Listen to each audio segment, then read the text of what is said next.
Hello friends, welcome back to another video and a special hello if you are new. My name is Casey. Today I'm going to be sharing with you the books that I read in July. In the month of July, I only read one physical book, but I read five ebooks, but they were each all a part of a series. So anyway, let's get into it.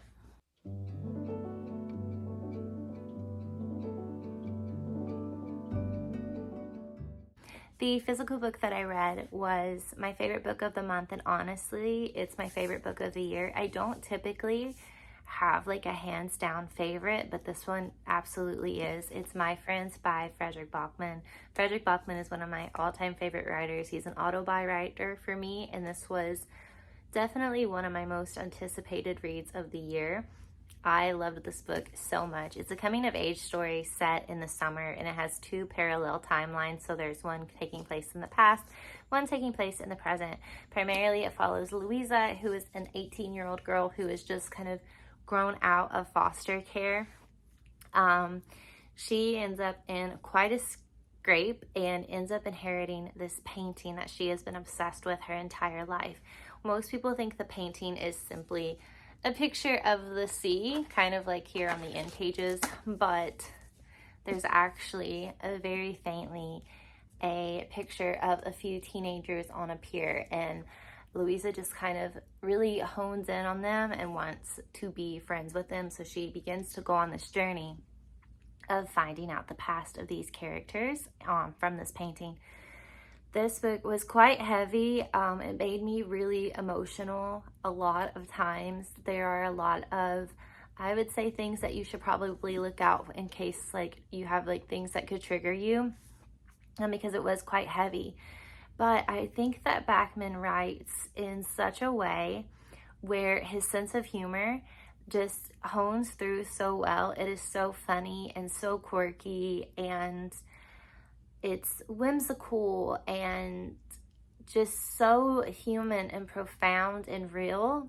I just think it really balances out those heavier things and what could have just been a devastating book from start to finish has so much balance with like dark and light, and I just think that it's incredible. I've read everything that Backman has written. Like I said, he is one of my favorite writers of all time. And I still think that Beartown holds as my favorite. I think also just because I had those characters for years. I read the first one when it came out, and then I felt like I just had years of waiting for the others, and I've just been there with them for so long. Whereas this was, a shorter journey since this is a standalone. But I think that this might be like his best writing yet. Just the way the story was executed. It just kind of kept you on your toes, kept you guessing, things that I thought were going to happen, like for sure. He kind of switched things up there in the end. I just think it was really brilliant writing. I don't know, I could talk about this one all day. It was amazing. All right, so the ebooks that I read, the first series that I read was the Secrets of the Nile series, or duology rather, by Isabel Ibañez, I don't know. I'm sorry. I know I'm butchering that. But I read What the River Knows and Where the Library Hides. These tell the story of a young girl named Inez. I think this is set like in the earlier like 1900s. I might be wrong. I know it's like more of a like historical fiction fantasy. But anyway, so Inez's parents work with her uncle Ricardo, and they go to Egypt most of the year, and they go on different excavations. And Inez stays home with her aunt and cousins. She's very upset. She wants to go with her family, but they don't let her. One day, Inez receives a letter that says that her parents have wandered off into the Egyptian desert and are believed to be dead. So Inez disguises herself as a widow, stows away, and somehow ends up on her uncle's excavation to find Cleopatra's tomb. And while she's there, Whitford Hayes, who works with her uncle, is put in charge of Inez and just kind of keeping an eye on her. I'm so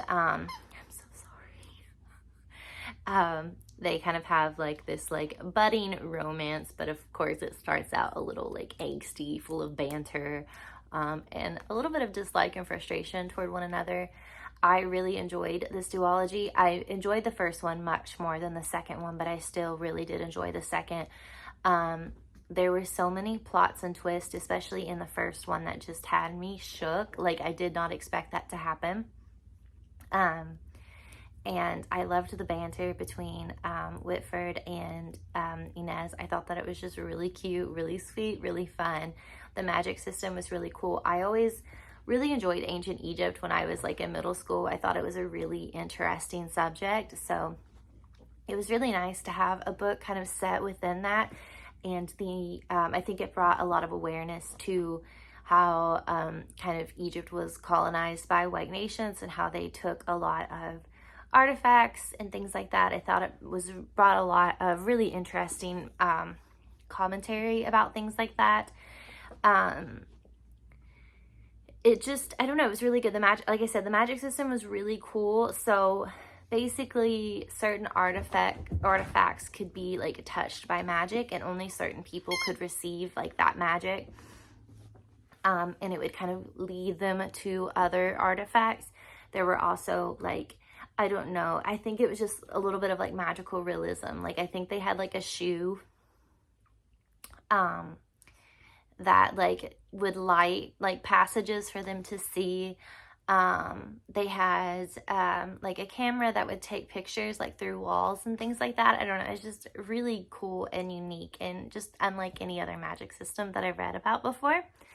So I highly recommend if you just want something fun and lighthearted to kind of get into. Lastly, I was having a little bit of FOMO. I don't know if that's a word that people use anymore, but I feel like it describes how I'm feeling best. Basically, I was seeing everyone go on about The Summer I Turned Pretty, and I've never read the books. I never have watched the series. Now I'm in the process of watching the series, and I've read the books. These books were extremely popular when I was younger, and I always wanted to read them, but I grew up in a really small area. We didn't have a Walmart. Our library was slim pickings. Obviously, there was no bookstore, so I never got to read them. And I think when I got older and could have like, you know, was out and about a little bit more, I probably could have got them then, but I was more into like that dystopian, like Hunger Games, Divergent, those type of books. But anyway, I think if I had read them at like 18, 19 years old, I would have been so obsessed. Like, I would have wanted to be Belly and go to a summer house, a beautiful summer house, and at the beach, and have two brothers that were in love with me. Like, what kind of like teenage girl doesn't want that to be their reality? It was, but anyway, so the books tell the story of a young girl named Belly. Her family always goes to a summer house with her mom's best friend and her two sons. It's typically just the mom and the kids. And they just have this beautiful summer. The first book takes place in the summer that Belly is turning 16, so she's kind of growing into her own. She's a lot more confident, and obviously the brothers are taking more notice of her because she's not just like the annoying younger sister like following them around. I don't know, these books had a lot more depth than I expected them to. Like, they are very YA driven, and they are very cliche and corny and all of that stuff at times, but they had so much more emotional depth than I expected. It really kind of plays into like adult expectations on like their children or like teenagers, and just kind of like carving your own path in the world and being who you want to be. It deals a lot with like grief and like the illness of a parent, the loss of a parent, and like children like navigating their parents' divorce or their parents' infidelity, or seeing like maybe their parent isn't who they thought they were. You know, like parents aren't these like magical beings that have everything under control. And I think as you get older, you start to realize that. So it had, you know, again, very lightly, like it wasn't heavy in any of these topics or anything by any means, but I was really surprised about the depth into them. I devoured these books. They were so good. Like, I think I read most of them within like 2 to 3 sittings.